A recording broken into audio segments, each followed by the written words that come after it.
তো দেখো বন্ধুরা, আজকে আমার রান্নাঘরটা কেমন লাগছে বলো তো? অন্যরকম মনে হচ্ছে না? হ্যাঁ, আমি আজকে আমার মেয়ে যেখানে থাকে, মানে পড়াশোনা করে, ওর কাছে এসেছি। তো এখানে একটু রান্না করছি। অন্য জায়গায় রান্না করতে একটু অসুবিধা হয়, তোমরা সবাই জানো।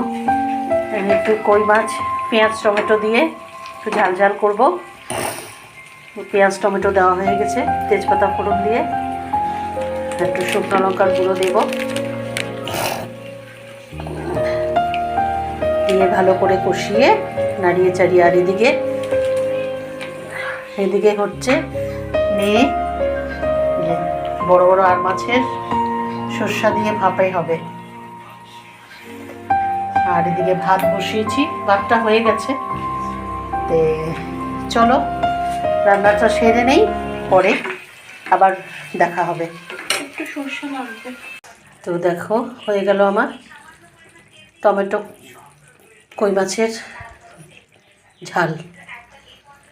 তো চলো কেমন লাগলো জানিও।